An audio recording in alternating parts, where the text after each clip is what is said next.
Welcome to Shunya Story. Have you ever felt the heavy burden of anger, a weight in your chest, a constant replay of hurts and injustices in your mind? Does a fire of resentment burn within you, making it hard to find peace? Sometimes, the chains that bind us most tightly are forged from our own inability to let go. Today, we delve into a timeless Buddhist tale, a story that reminds us of profound power hidden within perhaps one of the most challenging acts: forgiveness. Not forgiveness as condoning wrong, but forgiveness as liberation. Join us as we explore AJ's journey from bitter captivity to inner freedom, and perhaps find a key to unlocking our own path to peace. Let the story begin. The village of Anandpur nestled beside a flowing river, its banks lined with ancient banyan trees. Life here was generally peaceful, a rhythm dictated by the sun, the seasons, and the gentle teachings of the monks at the nearby monastery. Yet, within the heart of one man, Ajay, a storm raged, untouched by the village's tranquility. Ajay was a man consumed. His face, once open and kind, was now etched with hard lines of bitterness. His eyes, once sparkling with laughter, were narrowed and perpetually guarded. He moved through life as if carrying a great, invisible weight on his shoulders, his steps heavy, his breath often shallow. The weight was his anger, his resentment toward a man named Virendra. Virendra had been AJ's friend, closer than a brother. They had grown up together, shared secrets, dreams, and their meager earnings from helping in the fields. As young men, they pooled their resources, worked tirelessly, and started a small grain trading business. It prospered slowly but steadily.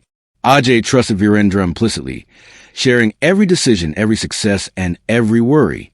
He even entrusted Virendra with their shared accounts and property deeds while he went on a long journey to a distant market to secure a vital contract. That journey had been a success, promising a bright future. But upon his return, Ajay found his world shattered. Virendra had vanished, taking with him not just all the money from their business, but also forging documents to claim ownership of the small plot of land Ajay had inherited from his father, the land where AJ's modest home stood. Virendra had sold it all and disappeared, leaving Ajay penniless, homeless, and utterly betrayed. The shame was as crippling as the financial ruin. Years had passed since that devastating day. Virendra had never been found, rumored to have fled to a faraway province. But his absence did little to quell the fire in AJ's heart. Every sunrise was a reminder of the loss. Every difficulty he faced, finding work as a simple laborer, sleeping in a borrowed shed, the whispers and pitying glances of former neighbors, fueled his rage. He dreamed of revenge, of finding Virendra and making him pay for the ruin he had wrought. The thought of anger were constant companions, whispering venom in his ear, preventing sleep, poisoning his every interaction. He was so focused on a man who had wronged him that he barely noticed the beauty of the river, the warmth of the sun, or the kindness of the few people who still offered him help. He was a prisoner, his cell built brick by brick from his own unreleased fury. His physical health began to suffer. Persistent headaches pounded behind his eyes. His stomach was a knot of tension. He was always tired, yet sleep offered little respite. His dreams filled with chasing Virendra or reliving the moment of betrayal. One day, while trying to lift a heavy sack of grain, his back seized up, leaving him in agonizing pain. Lying there, helpless, covered in sweat and dust, a realization, cold and stark, washed over him. This anger, this hatred, was destroying him. It wasn't harming Virendra, who was likely living comfortably somewhere far away, but was tearing Ajay apart, piece by agonizing piece. Desperate, with nowhere else to turn and no hope of finding Virendra, Ajay stumped a monastery. He had always respected the monks, but had never sought their counsel, seeing their lives as too detached from the harsh realities of the world. Now, broken and out of options, he sought a different kind of relief, release from the pain inside him. He was received by Bandiamar, an elderly monk whose presence radiated a calm that Ajay found both soothing and strangely unsettling. Bandiamar had a gentle smile, eyes that seemed to hold the wisdom of centuries, and a voice like the soft rustle of leaves. Ajay poured out his story, the words tumbling out in a torrent of bitterness and self-pity. He spoke of the betrayal, the loss, the years of hardship, and the burning, unquenchable hatred for Virendra. He spoke of his sleepless nights and aching body, attributing it all to the injustice he had suffered. Bandi Amar listened patiently, nodding occasionally, his gaze steady and compassionate. When Ajay finally fell silent, breathless, and trembling with emotion, Bandi Amar remained quiet for a long moment, allowing the intensity to subside. Ajay, Bandi Amar finally said, his voice soft, "You're great. The burden you carry is heavy indeed." "Yes, Bandi," Ajay choked out. "It is the burden of injustice, of a life stolen from me by a deceitful man." Bandi Amar nodded slowly. The act was indeed unjust, and the loss was great. "But tell me, Ajay, who is carrying this burden now? Is Virendra burdened by your anger?" Ajay frowned. "No, Bandi. He is gone, free while I suffer." "And where is this burden of anger located?" Bandi Amar asked gently. "Is it tied around Virendra's neck somewhere far away?" Ajay hesitated, then reluctantly admitted, "No, Bandi. It is within me, in my heart, in my head." "Exactly," said Bandi Amar. "You are carrying the burden. You are drinking the poison, hoping the other person will die. This anger, this resentment, it is not harming Virendra. He is not here to feel its heat. But you, Ajay, you are holding close. You are to burn your body, to consume your mind, to steal your sleep and your peace. You are the one in the prison you speak of, but the lock is on the inside, and you hold the key." Ajay stared at the monk, taken aback. He had always seen his anger as a righteous response, a weapon against the wrongdoer. The idea that it was his own suffering, self-inflicted in a way, was foreign and confronting. "But, Bandi," Ajay protested, "how can I not be angry? He ruined me. He deserves my hatred." Bandi Amar smiled gently. Deserve? Perhaps, in the eyes of the world, his actions deserve condemnation. But hatred is not a punishment you inflict upon another. It is a punishment you inflict upon yourself. Think of anger as a hot coal. If you pick it up to throw at someone, you are the one who gets burned first. He paused, letting the metaphor sink in. Forgiveness, Ajay, is not about saying that what Virendra did was acceptable. It is not about excusing his actions or forgetting the harm he caused. It is about releasing yourself from the grip of that hot coal. It is about letting go of the anger and resentment that are burning you. It is a gift you give to yourself. Ajay listened, confused. But how can I let go? This anger is all I feel sometimes. It's a part of me now. It feels like a part of you because you held on to it for so long. Bandi Amar said kindly, but you are not your anger. You are the one experiencing the anger, just as you're not the pain in your back, but the one experiencing the pain. Pain is a signal. Anger is a response, and responses can be changed. Bandi Amar then began to teach Ajay simple practices. He taught him to sit quietly and focus on his breath. The inhale, the exhale. He explained that the mind is like a turbulent stream, and trying to stop the thoughts is futile. Instead, just watch them, acknowledge them without judgment, and let them pass, like leaves floating down the stream. When the thought of Virendra or the betrayal rises, Bandi Amar instructed, don't push it away. Just notice it. Say to yourself, the thought of resentment is here. Or, here's the feeling of anger. Don't engage with it. Don't feed it. Just observe it. And then gently bring your attention back to your breath. Ajay found this incredibly difficult. Sitting still felt alien. His mind, used to its constant, frantic churn of hateful thoughts, rebelled. Every moment of quiet brought the image of Virendra flooding back. The memory of the betrayal sharp and painful. He would leave the monastery frustrated, feeling like a failure. He returned to Bandi Amar, discouraged. It's no use, Bandi. I cannot stop thinking about it. The anger is too strong. And did you expect it to vanish overnight, Ajay? Bandi Amar asked gently. Years of holding on to something cannot be released in a few moments. This is a practice. Like learning to walk, you will stumble. Like learning to write, your first letters will be shaky. But you keep practicing. Bandi Amar offered another perspective. Do not think of forgiving Virendra as a favor to him. Think of it as an act of compassion toward yourself. You are suffering. Forgiveness is the medicine for your suffering. When a thought of him comes, try this. Silently say, "May I be free from this anger. May I be free from this suffering." Focus the wish for peace on yourself first. He also suggested a visualization. Imagine your anger and resentment as heavy chains binding you.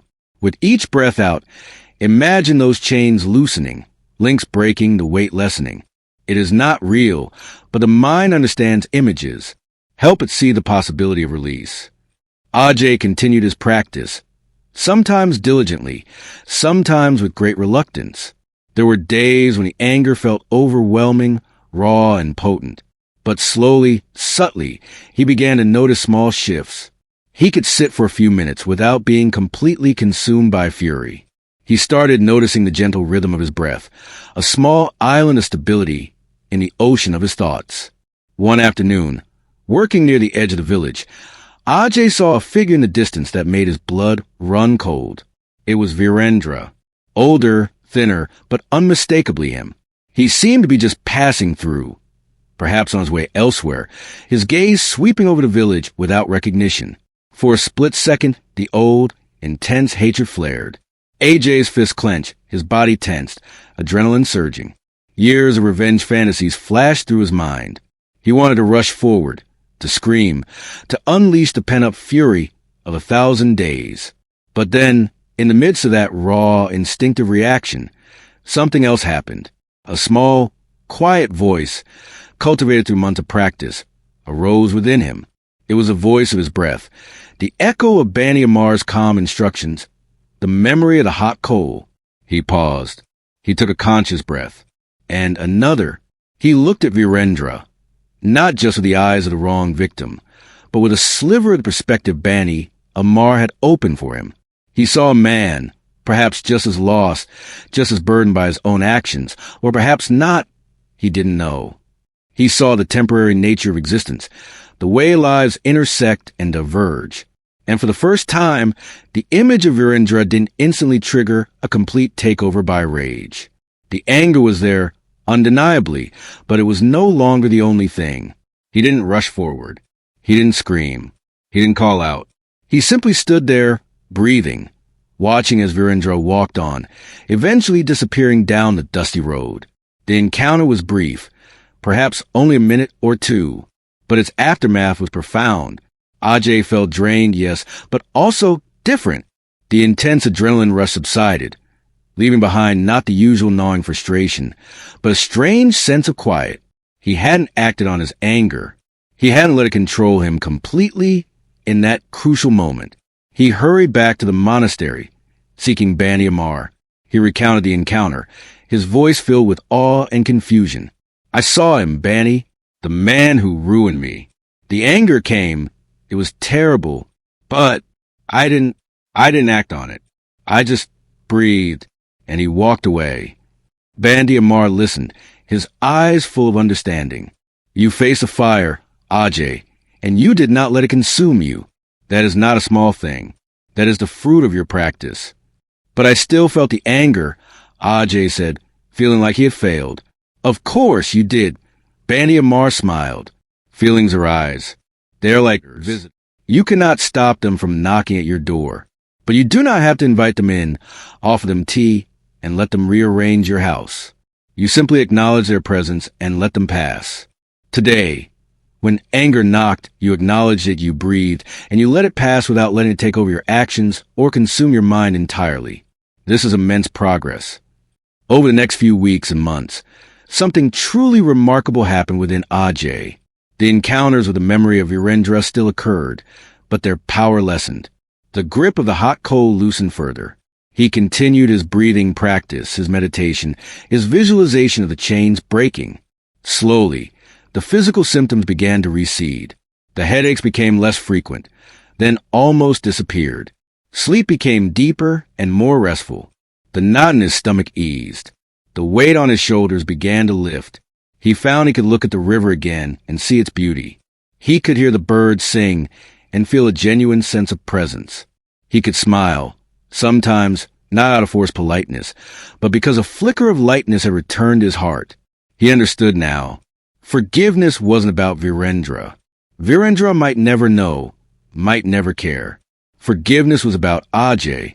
It was about reclaiming his mind, his body, his life from the corrosive grip of unreleased anger. It was about choosing peace over poison, freedom over imprisonment. He hadn't pardoned Virendra's actions, but he had liberated himself from the suffering those actions inflicted upon him long after the event itself was over. He was no longer Ajay, the man ruined by betrayal. He was Ajay, the man who had found peace amidst ruin. The past could not be changed. The loss was real. But the suffering caused by holding on to the past could be released. One day, Ajay sat with Banti Amar by the banyan tree, the river flowing peacefully beside them. "Banti," Ajay said, a true smile on his face, "I understand now. Forgiveness truly is a gift to oneself. It is the key that unlocks the prison door, and the prisoner is me." Banti Amar nodded, his eyes twinkling. "The path to peace is not always easy, Ajay. The mind will wander. Old will try to reassert themselves. But you have learned to see the storm, understand its nature, and find the quiet eye within it. Keep practicing. Keep breathing. Keep choosing freedom." And Ajay did. He never forgot what had happened, but the memory no longer held him captive. He continued his simple life, working, helping others where he could, and finding joy in the present moment. The lines of bitterness on his face softened, replaced by the gentle contours of peace and resilience. He had discovered that the most powerful act of forgiveness is forgiving, not the wrongdoer, but forgiving yourself for holding on to the pain, and in that act, freeing yourself completely. The storm within him had finally subsided, leaving behind a calm, clear waters of a liberated heart. Ajay's journey reminds us that while we cannot control the actions of others, we can choose how we respond. The heaviest chains are often those we forge ourselves from anger and resentment. Forgiveness, as a practice of letting go, is not about forgetting or condoning. It's about reclaiming your own inner peace and freedom.